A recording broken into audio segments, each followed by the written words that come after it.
Bhagavate Vasudevaya. Om Namo Bhagavate Vasudevaya. Om Namo Bhagavate Vasudevaya. O my Lord, the all-pervading personality of Godhead, I offer my respectful obeisances unto you. Nashta Prayeshu Bhadreshu Nityam Bhagavata Sevaya Bhagavati Narayanam Namaskritya Naram Chaiva Narottamam Devim Saraswatim Vyasam Tato Jayamudiraye. Before reciting the Srimad Bhagavatam, which is the very means of conquest,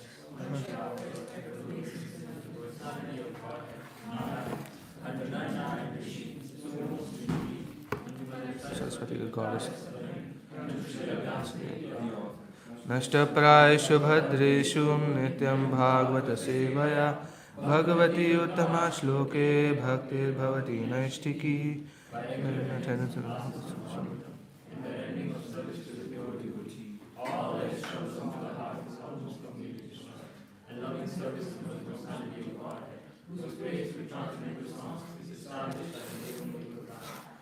Om Ajnanatimirandasya Jnananjana Shalakaya Chakshurmilitam Yena Tasmai Shri Gurave Namah.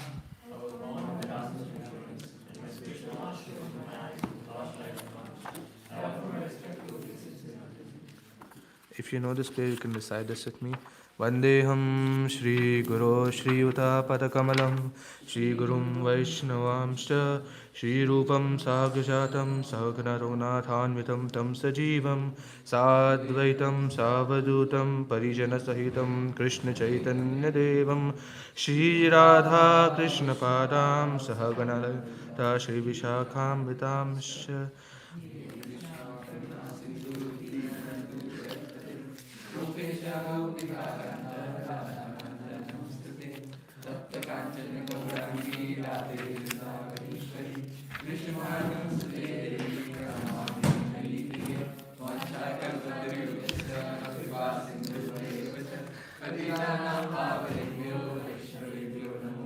Thank you.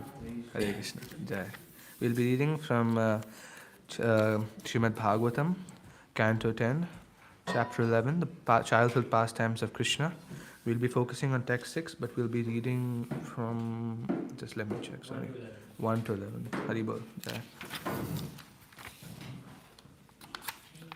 Please forgive me for my voice today. I am a little sick, so if it goes, then please forgive me for that. Okay. 6.1. Sukhdev Goswami continued. O Maharaj Parikshit, when the Yamala Arjuna trees fell, all the cowherd men in the neighborhood, hearing the fierce sound of fearing thunderbolts, went to this point. There they saw the fallen Yamala Arjuna trees on the ground, but they were bewildered because even though they could directly perceive that the tree had fallen, they could not trace out the cause for their having done so. Krishna was bound by the rope to the Urukhala mortar, which he was dragging. But how could he have pulled down the trees? Who had actually done it? Where was the source of this incident? Considering all these astounding things, the cowherd men were doubtful and bewildered. Then all the cowherd boys said, "It is Krishna who has done this." When he was in between the two trees, the mortar fell crosswise. Krishna dragged the mortar, and the two trees fell down. After that, two beautiful men came out of the trees. We have seen this with our own eyes. Because of intense eternal affection, the cowherd men, headed by Nanda, could not believe that Krishna could have uprooted the trees in such a wonderful way. Therefore, they could not put their faith in the words of the boys. Some of the men, however, were in doubt. Since Krishna was predicted to equal Narayana, they thought it might be that he could have done it. When Nanda Maharaj saw his own son bound with ropes to the wooden mortar and dragging it, he smiled and released Krishna from his band. The gopis would say, "If you dance, my dear Krishna, then I shall give you half a sweetmeat." By saying these words or by clapping their hands, all the gopis encouraged Krishna in different ways. At such times, although he was supremely powerful personality of Godhead, he would smile and dance according to their desire, as if he was a wooden doll in their hands. Sometimes he would sing very loudly at their bidding. In this way, Krishna came completely under control of the gopis. Sometimes Mother Yashoda and her gopi friends would tell Krishna, bring this article or bring that article. Sometimes they would order him to bring a wooden plank, wooden shoes, or a wooden measuring pot. And Krishna, when thus ordered by the mothers, would try to bring them. Sometimes, however, as if unable to raise these things, he would touch them and stand there. Just to invite the pleasure of his relatives, he would strike his body with his arms to show that he had sufficient strength. Pure devotees throughout the world who could understand these activities, the supreme personality of God Krishna exhibited how much he can subdued by his devotees, his servants. In this way, he increased the pleasure of Rajvasinis by his childhood activities.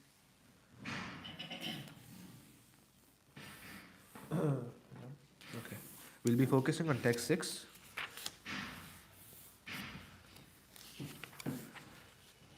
We were reading one last. One last? Oh, 10 is left? Sorry. Who's left?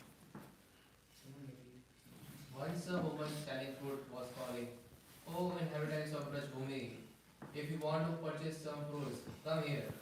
Upon hearing this, Krishna immediately took some grains and went to barter as if he needed some fruits. Which one we are focusing on? Text 6.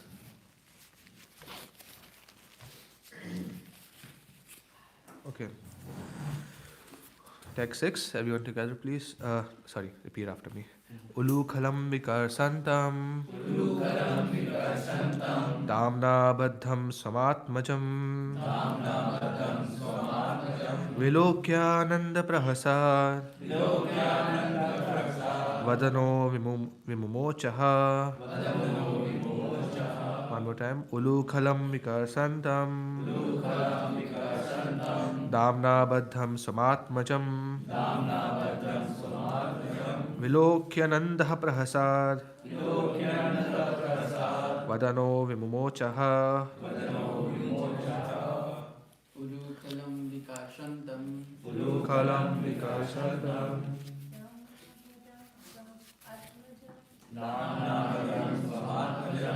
Vilokyananda prasad. Ulukhalam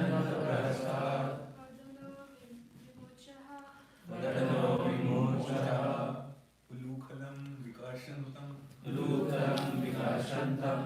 Damna Bardham Swa Atmajam Badham swamatmajam Vilokyananda prahasad. vilokyananda prahasad vadano vimumochaha. Khalam Vikrashantam. Ulukhalam vikarsantam Damna Bardham Swamatmajam dhamna baddham swamatmajam vilokyananda prahasad vadano vimumochaha. Ulukhala vikarsantam nam samatmajam vilokyananda prahasa vadano vimumochaha. Okay, whatever translation. Together please. Ulukhalam, the wooden mortar. Vikarsantam, together please, together. Vikarsantam, dragging. Damna, by the rope. Badham, bound. Swamatmajam, his own son Krishna. Vilokya, by seeing. Nanda, Maharaj Nanda, Prahasat Vadanaha, whose face began smiled when he saw the wonderful child. Vimamochaha, released from his bonds. Translation. When Nanda Maharaj saw his own son bound with ropes to the wooden mortar and dragging it, he smiled and released Krishna from his bonds. It's a very short purport. Anyone? Well, you can do two lines. Okay, so we can go. And no one here? Okay, so we can do two lines, everyone, or two. Yeah. Go ahead, please. So, Nand Maharaj was surprised that Yashoda, Krishna's mother, could have bound her beloved child in such a way. Krishna was exchanging love with her. How then could she have been so cruel as to bind him to the wooden mortar? Nanda Maharaj understood this exchange of love and therefore he smiled and released Krishna. In other words, as Krishna, the Supreme Personality of Godhead, binds a living entity in fruitive activities, he binds Mother Yashoda and Nanda Maharaj in paternal affection. This is his pastime. Haribol. Jai, wonderful. Such a beautiful verse. Does anyone want to explain what is going on here? No one? Okay, so I think we know what the pastime is because we just celebrated a month glorifying this pastime. So this is, of course, the Damodar pastime of Krishna, where Krishna was bound by the ulukhala, which is the wooden mortar, and he then pushed himself away, and then he came in, and then there were these two Yamala and Arjuna trees, and then he passed through those two, and then they broke down. And of course, who were there inside the two Yamala and Arjuna trees? Who were there inside the Yamala and Arjuna trees? Yes, Nalakubera and Manigriva. And who were they? They were the sons of Kubera. And they came out and they were released by the mercy of the Lord. Haribol. Yeah, and this also gives us another imagery, right? Sometimes you may see very, very big mishaps happen with us, and something that, also breaks us down like the Yamala and Arjuna trees. But that is the mercy of the Lord again. We take that as a mercy, right? Because our inner desires, our inner problems, our the difficulties, anarthas that we were developing also are released, like how the Lord released Nalakovera and Manigriva. Okay, so now let's just get more detail into the pastime, because this is Krishna Katha, especially the 10th canto is one of the most beautiful detailed pastimes of the Supreme Personality of Godhead, Krishna. But Krishna here is not as the Supreme Personality of Godhead. Of course, we as devotees of Krishna treat him like that, but here he is just the son of Nanda and the son of Raja and Yashoda. Yes. So again, so coming back to this now, Bala Uchurane Neti. So when Krishna was with the trees and he was in this facade of so many things going on here, the trees fallen down, and Krishna in the middle of all this havoc, and the boys were just bewildered by what had happened.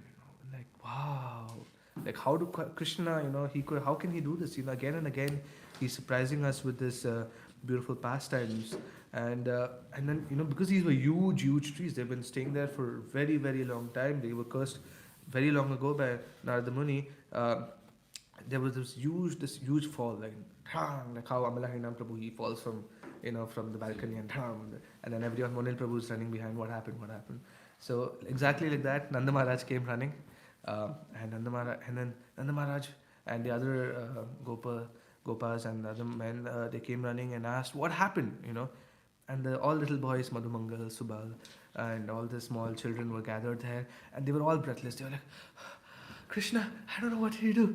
Krishna was there, and these were all 3-year-old children. They couldn't speak, they were all like, either their teeth had not developed or they had not learned what sentences are, what words are. Maybe they knew a few, so they were all, first of all, breathless and bewildered by what had just happened. But they also wanted to explain. So, if you ever go to, let's say, have happened to visit a nursery school or elementary school, and then, for example, when the teacher comes in and something happens and the teacher asks what happened, and they all form a group together and they come, I want to say, and they all come together and push each other and say, I want to say the pastime, what happened and what he did, what wrong he did. So the same thing was with these young boys of Raja, where they all wanted to say something, but they couldn't communicate well because they all were just 3-year-old children. What can 3-year-old children say, apart from, baba, baba, and the small things, in Hindi we say they're totla, like they have not developed enough to, say anything. So their teeth were all, and they're not developed. So in that way, they tried to communicate with Nanda, but Nanda couldn't understand anything, and it was just a havoc there. And Nanda said, stop! Now one person come and tell me. And who was that one person? The first person that came and said was Madhumangala. Madhumangala came like this, and he came and he said, Baba, I will tell you. And he said, Baba, what happened? Krishna went through those 2 trees and those 2 trees broke down, and these very good-looking men came out, and they all were these fired men, not fired up, but they were all burning from down. And he was like, "What do you mean burning from down?" But I mean, if you look at the picture of Nalakuvera and Manigriva coming out, they are like half demigod looking and half burning from down. So that's what Madhumangal was trying to describe, and they all came like that. And then and they saw Aneneti, Krishna. He was the one who did it. We see here Bal Uchur Aneneti. The children said Krishna did it, and they all were bewildered, and they were all trying to say what is going on, and they were all trying to. And then what Nanda Maharaj saw was that Krishna. The first thing that Nanda Maharaj saw, of course, he saw all of this, but he also saw that his son was in pain because of the rope. Right? Before Krishna tried to open the rope, he asked his Gopasagas, his amigos, to come and break the rope, but they couldn't do it at all. They could never do it. They could never break the rope because it was such thick ropes. And the people of Raja, they were at different period of time. They were all big hands. And who tied this rope? Does anyone know? Come on, Mother Yashoda, right? So Mother Yashoda, she tied the rope. And is it easy to break such a rope tied by Mother Yashoda? Because it's a very important rope. The rope itself has a lot of symbolism. Why does it have symbolism? Does anyone know? Why is it so important, the rope? Because it's the rope of love that she bounds Krishna with. And we pray to in the Damodar Ashtakam, we pray to this rope in the end, right? In the last verse. What is the last verse? Anyone would like to recite? Namne Sfuraditi Namne Tvadiyotaraya Vishwasya Dhamne Namo Radhikaya Tvadiya Priyaya Namo Nanta Leelaya. They say in the Damodar Ashtakam, I offer my obeisances to the brilliantly effulgent rope which binds your belly. I then offer your obeisances to your belly, which is the abode of the entire universe, and your most beloved Srimati Radharani. Why is the rope glorified here? It's because this rope just represents our life, right? The same way we are also, Krishna Chakravarti in his commentaries on the Canto 10 of Srimad Bhagavatam says the same thing, that Krishna, how you tie us to this material world with the cycles of karma and illusion, the same way Mother Yashoda ties you with the rope and bounds you with love. And that is the only way Krishna can be bound, that is with love. So that's what happens here. And of course, nobody else could remove it. The Gopasakhas couldn't remove it. Krishna himself couldn't remove that rope of love. But who could do it? Nanda Maharaj. Why is that so? Because Nanda Maharaj also has the same parental affection, which is Vatsalya Bhav, which same as Mother Yashoda had. So only that same kind of affection can remove Krishna. Only love can change love in this way. And even although the Gopasakhas tried the Sakhya Rasa, they came and they tried helping Krishna, but the motherly affection that the rope was bound in wasn't allowing the rope to come out.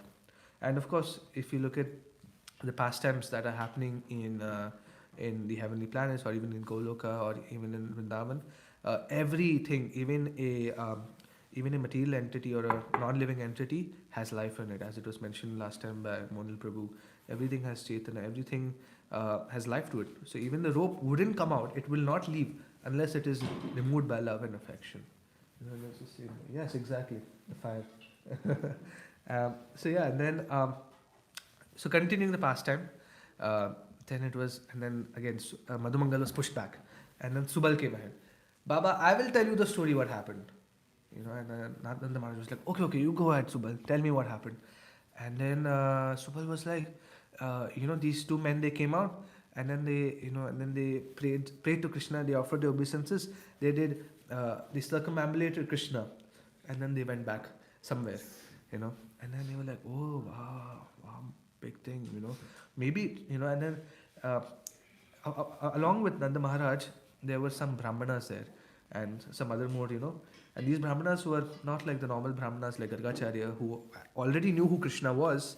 But these brahmanas were like these logicians, they were like, logical approach, why does this make sense? How can a 3-year-old child break these two trees? And how can a 3-year-old child take an ulukala, which is the size of, this is much more bigger than him. It's just more heavier than him. How can he do that?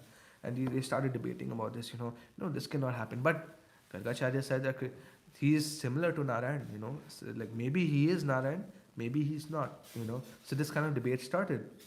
But this debate did not last for long, because majorly, why is that so? Is because Madhurya Rasa, or the pastimes, or this beautiful bhava of just showing love to Krishna, overtakes this kind of logical understanding of this entire pastime. So again, with this canto especially, if we were to take it in a logical sense, or things in a more logical manner, I don't think anyone will be able to understand it.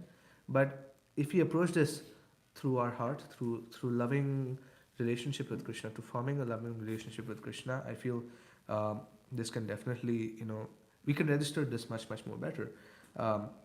This is mentioned by Jiva Goswami in Vaishnava Toshini, that that of course Aishwarya Bhava came in, that people were like, Krishna was trying to show his effulgent form, and there are so many times when he has done this, right? While killing Aghasura, while killing Bakasura, while killing Putana, he was this tiny little baby on top of huge demons, right? This happened multiple times in the pastimes of Krishna, especially in the previous canto, and even in this canto it will happen. But the Brajavasis they never succumbed to that kind of bhava, because they know once we start treating Krishna as the supreme personality of Godhead, that loving exchange will go, and Krishna also knows that love will go away, right?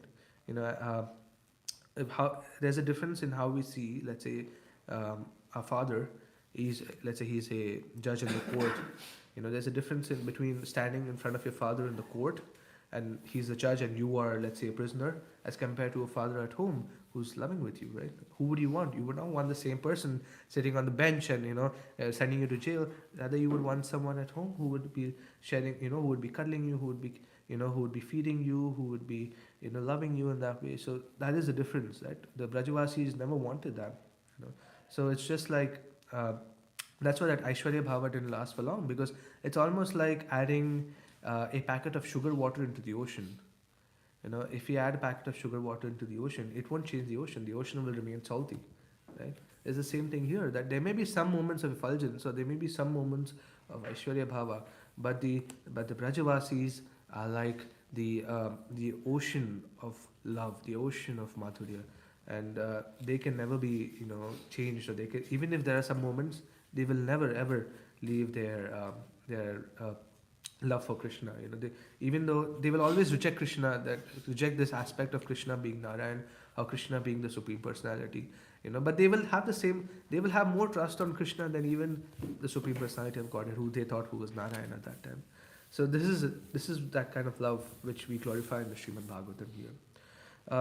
So then continuing the pastime again. So of course Nanda Maharaj came, and then he saw Krishna was in distress, because even his friends couldn't open it, and then Krishna was like, "What kind of friends you are?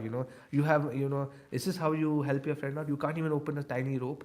But then it was only Nanda Maharaj, as I mentioned previously. He was the only person who could open that rope. So Nanda Maharaj picked up Krishna, and then he smiled, and then Krishna smiled back, and Krishna was showing his baby milk teeth like this, and smiling back again at him. And he was checking, Nanda Maharaj was checking him if he is, if he injured, or if the rope, because for example, if a rope is tied to you for long, you see there are marks that come up, but that didn't happen with Krishna.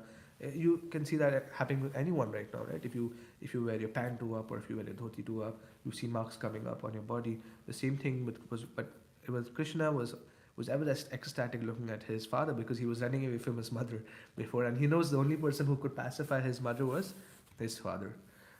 Nanda Maharaj, he smiled at Krishna, and Krishna smiled back at him. If you want to actually look at the baby teeth that Krishna has, I'd seen this on Instagram.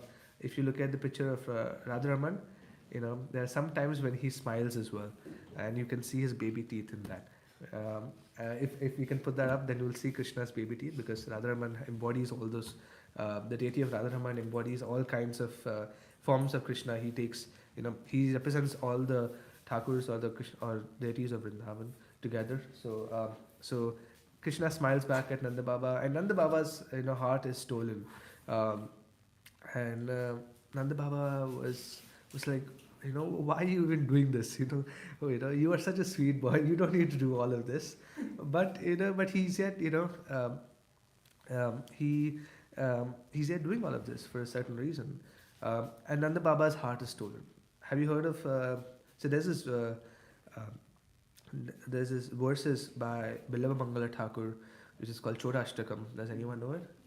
Baje prasidam navanita choram gopangananam chatukula choram aneka janmajita papa choram Baje choragraganyam purusham namami. You see here, Krishna shows the baby teeth, and Nanda Maharaj's heart is stolen. Krishna is number one stealer. Srila Prabhupada says he's good at everything, even at stealing.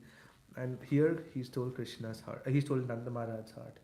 And Nanda Maharaj was like, okay, Krishna, now I know what you have done, but let's ignore all of this and let me. Now, I know that you were the reason why you were doing all of this. Why did all of this happen in the first place? That why was Krishna tied? Why did Mother Yashoda get angry? Why did he run away? Why was all of this happening?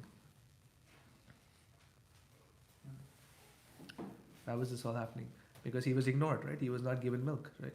So he was ignored by Mother Yashoda. Mother Yashoda was, of course she was trying to produce milk, good amount of milk and butter for Krishna, but she was also like, leaving him, coming back, going for here and forth. And Krishna, he's like this, he loves attention, he really wants attention all the time. He's very selfish about attention, especially from his devotees. If you leave his attention, then if you don't give him attention, then he'll make sure that something happens, and then you will come back to him and give him more attention. So that's what happened here, and he broke the pots and he did all those things, and this entire pastime took place. And Nanda Maharaj was like, let's put a pause to this. Let me give you milk. So he went and he got this nice milk and added in sugar, beautiful cow's milk from the beautiful cows of Raja Surabhi. He got the milk and he fed Krishna the beautiful sweet milk, very healthy milk, and he put him on his lap. And Nanda Maharaj was then, speaking to Krishna and understanding what actually happened. And Krishna was, in this very serious mode. It was like, Baba, you know what Maiya did? She ran behind me with a stick. She tied me to this. And Nanda Maharaj was like, yeah. But what did you do? That was, I wanted to know that. What did you do? No, I didn't do anything. I didn't. It was all Maiya. And then, and on the other side, where is Mother Yashoda? Like, she's already disappeared from this pastime. Where is she now?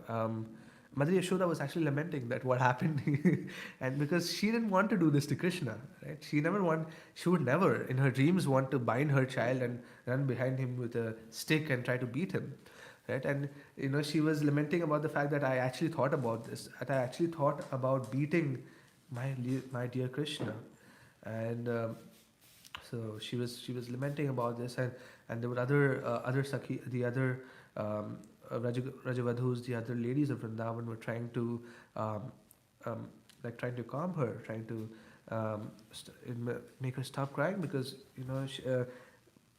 because now Krishna was saved, of course, and the Maharaj was talking to Krishna.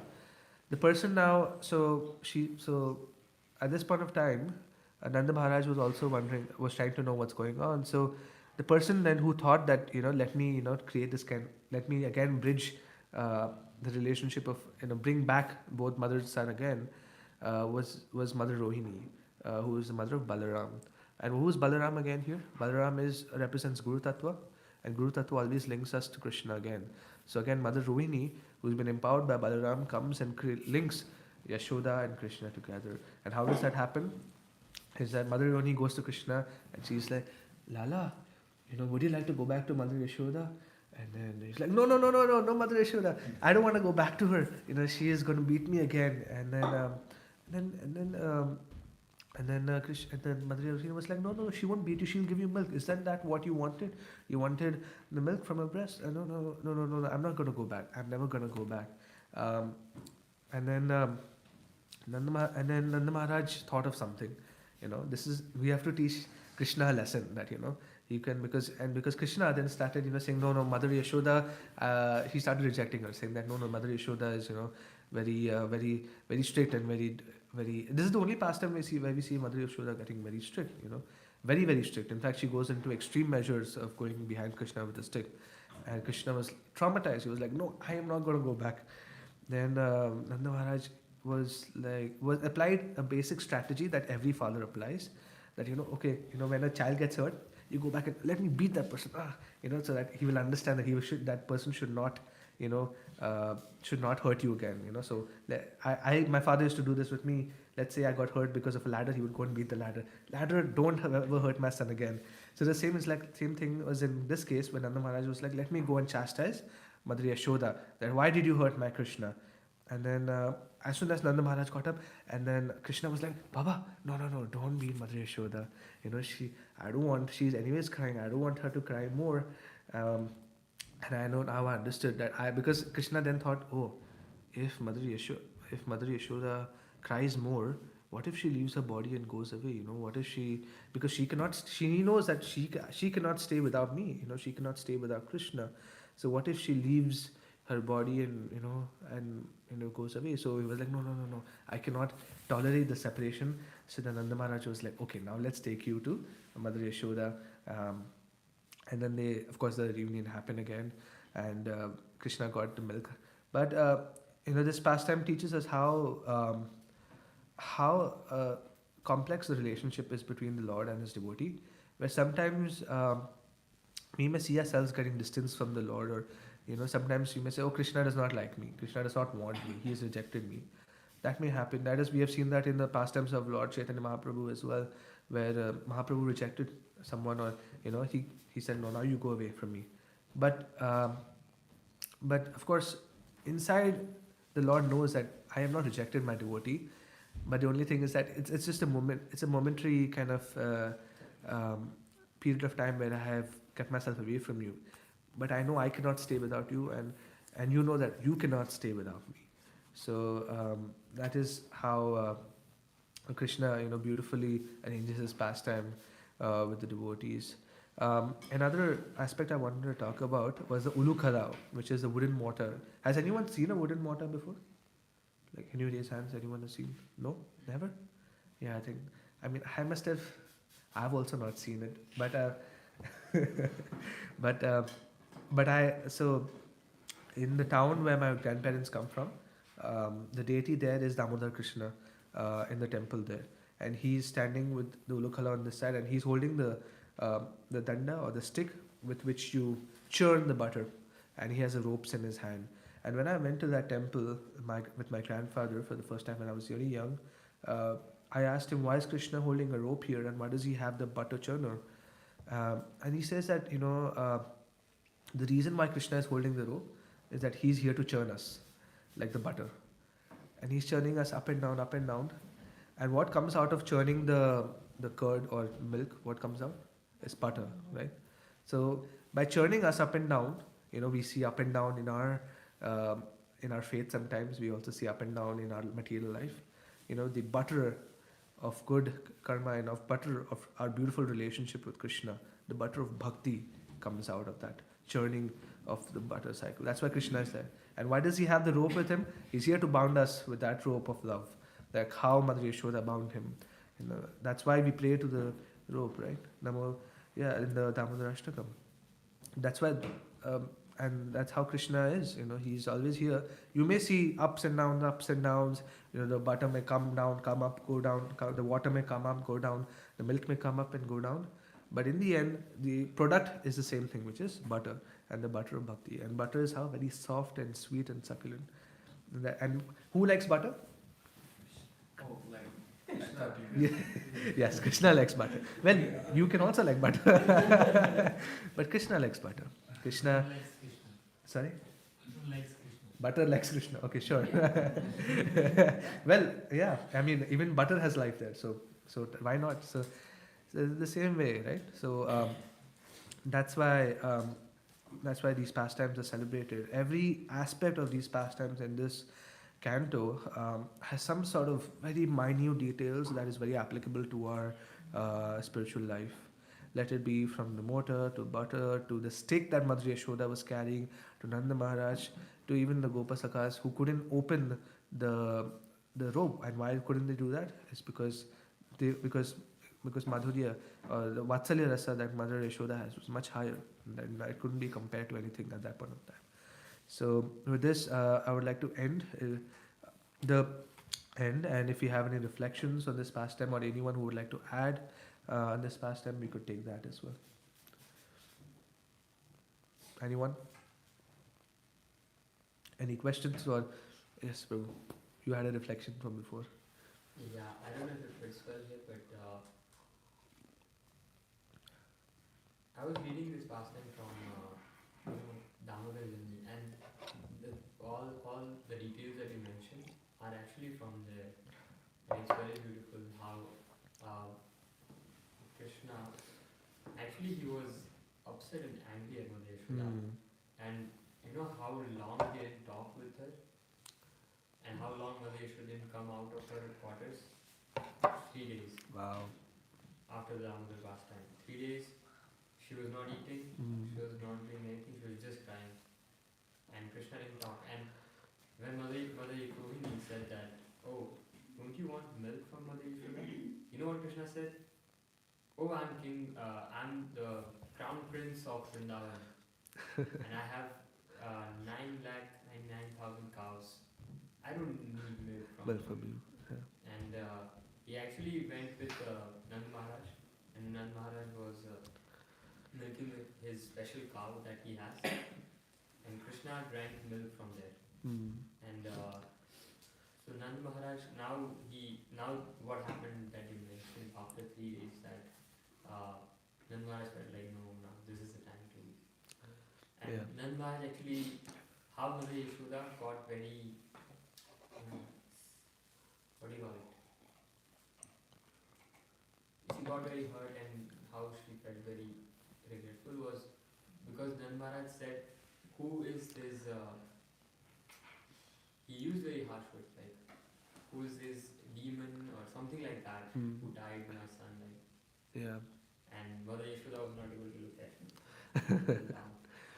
And Krishna, he was not speaking but he was looking at Mother Yashoda like. So, and it's very beautiful, you know, how if you read that pastime, Krishna's expressions, very very beautiful, very sweet, like a normal child. Like a normal child. They will behave, how they will not look at anyone and they will just play with their legs. See, he was doing like that. It's very beautiful. But then when Nand Maharaj said that now I'll punish your mother, he raised his voice. Krishna stood up like, no. Don't do that. Yeah. And then he ran to Mother Yashoda. Isn't this something I mean I've seen with my mother as well, that if I ever fight with her, I'm not able to keep that fight long. And it's just not even more than, like I cannot stay much away from her because I know, and she cannot stay much away from me because I know that it's difficult, right? Because we share this bond with love that cannot keep us away from each other. It's beautiful. And I was going to say that these pastimes actually, I mean, they may not be in detail in the Srimad Bhagavatam, but Damodar Janani is one. Damodar Janani comes from this book called Gopala Shambhu, which is by Srila Jiva Goswami. And these are our acharyas have sat and reminiscence these pastimes in their sadhana. So when in their sadhana was so strong that they could go back into those pastimes and reminiscence and again look into those pastimes. So we are we are benefiting the sadhana, the strong sadhana, and the lineage that we have by these pastimes and the books that we receive from you. So in the end, I would request that everyone read these beautiful books, because to relish these pastimes, it's just beautiful, especially in such a mundane life where adulthood has come up into us. Experiencing such childhood pastimes is not easy and does not come up all the time. So and that we see that, right, with kids. When we see kids, we already any kid who comes into a room, he or she changes the mood of the entire room, because that's how it is, right? And the same is with this pastime. Now, this is Krishna as a kid. That is even much more better, right? Krishna as a kid changes even people's hearts. Right? That's how he's a big chore. He's a big thief. Anyone else that would like to add? We can. Yes, Prabhu. I have this reflection I read it yesterday about when you said attention. Krishna needs your attention. So this is from Chaitanya Charitamrita. It's like, oh, he's telling this to gopis that, oh my beloved gopis, you have renounced social customs, scriptural injunctions, and your relatives for my sake. I disappeared behind you only to increase your concentration upon me. Since I disappeared for your benefit, you should not be displeased with me. So this is like very important, like somebody Krishna not present in front of us, not listening to us, but there is a reason behind him. Exactly. Behind that he Mm. needs our attention, our concentration on him. Yeah. And how can we give that attention to Krishna? Hare Krishna. Hare Krishna, Krishna Krishna, Hare Hare Hare Ram, Hare Ram. I think it was Monil Prabhu. I think you were quoting someone else that when we are chanting, we should imagine that Krishna is in front of us and he's dancing in front of us. And the person who's the biggest attention seeker, if we avoid him while chanting and think of what am I going to eat today, what am I going to do today, is just, and then he's not going to give you attention after that, right? Because he knows how much ever he's going to chant, he's not going to think about me. So why should I come in his chanting? Why should I be part of his chanting? And imagine if we all come together and chant together. We have multiple Krishnas dancing in front of us, just like the photo. Have you seen the Ras Leela photos where Krishna is dancing with every gopi? So the same. I mean, of course, we don't think in that kind of mood, but it's the same thing that Krishna is chanting and dancing in front of us. Every person who's chanting, and that is the way we can give Krishna attention. Of course, there are other ways as well, like service unto his lotus feet and the 9 different processes of bhakti. But chanting is the most convenient way that we can find today in our day-to-day lives to give Krishna attention. Yes, Prabhu. This is the reflection that I wanted to share. Yes. So, I realized that you cannot understand Krishna's mercy. Mm. Okay, it's invincible and it's causeless also.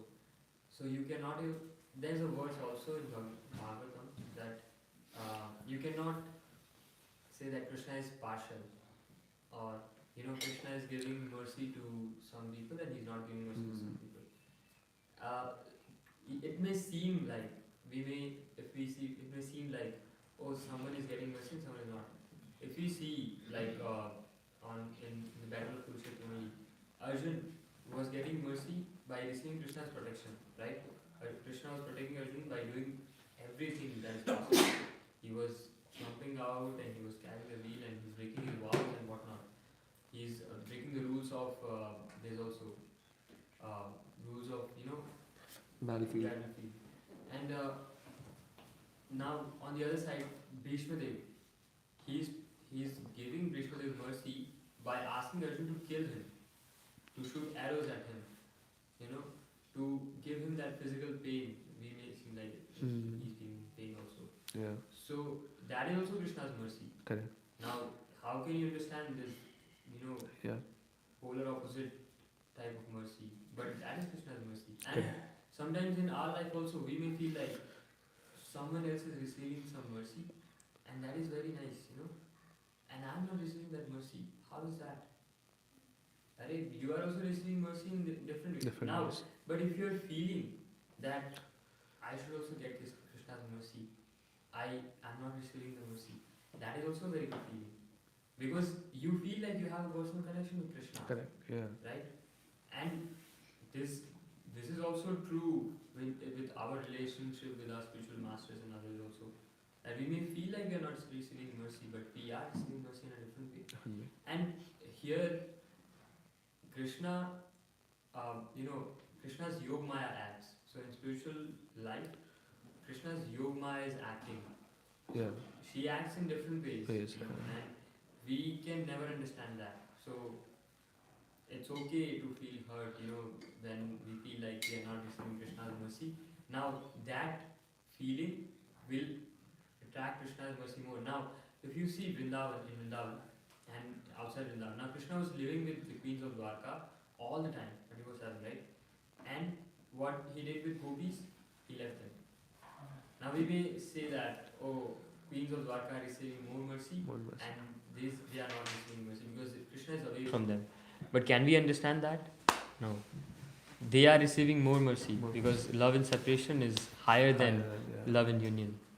That's true. That's true. Actually, I was when we watched the Kurukshetra series, I noticed that as well. When because Arjuna was not willing to kill Bhishma, and Bhishma was killing everybody, and but then Krishna wanted to make sure that Arjuna understands the importance of why he has to kill the Kauravas and especially Bhishma, right? Because Bhishma had received that kind of benefit and that he had those kind of powers.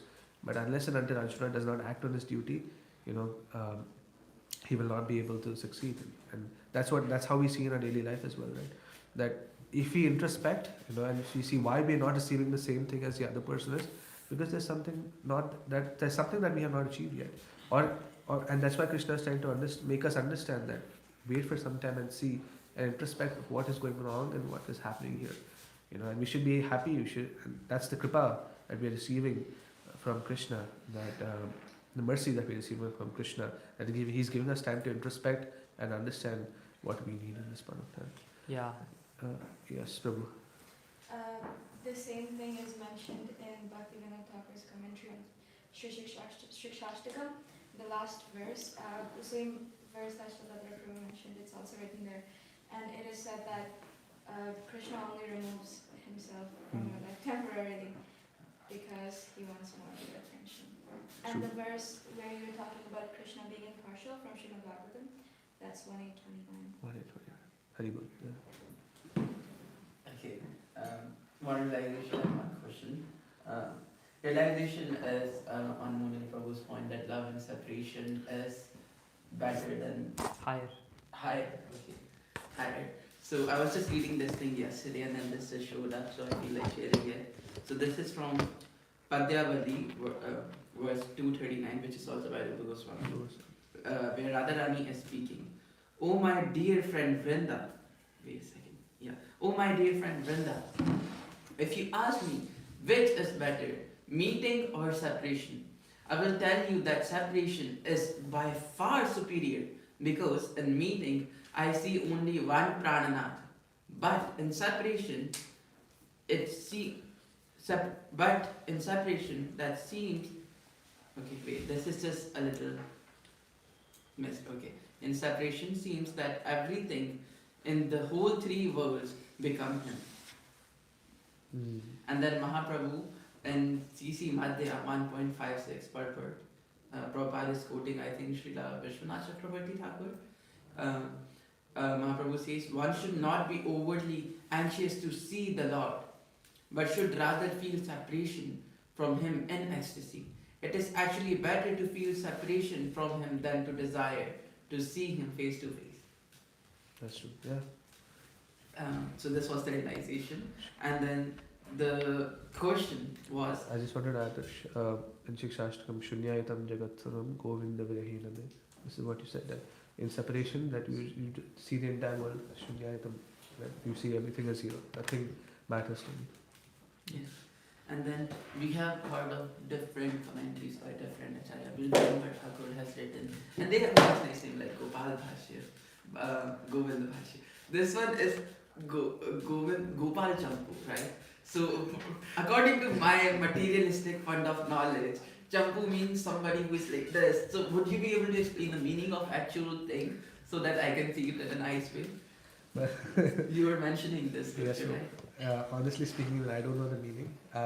But I can say Gopal Champu actually is I don't know the meaning, but it's very interesting to read because it is a highlight on the 10th canto itself. So if you want to go more in depth into Gopal Champu, more depth into 10th canto, Gopal Champu is the thing to go to, or even Vaishnava Toshni, Vaishnava... Something Vaishnava Toshni. No, it is Vaishnava Toshni, by Jiva Goswami. These are all commentaries that one can always go into. But Srila Prabhupada always refers to those commentaries in our purport. So everything is given in the purports anyway. So Gopal Champu is, of course, later on when we have the time to go into it. But right now, the purports is more than enough for us. Champu is actually a literary style. Literary style, yeah. It's a mix of poetry and prose. The Goswamis were Sanskrit scholars. They have learned Sanskrit from Banaras, so they had a lot of different literary styles. So maybe Champu is one of them.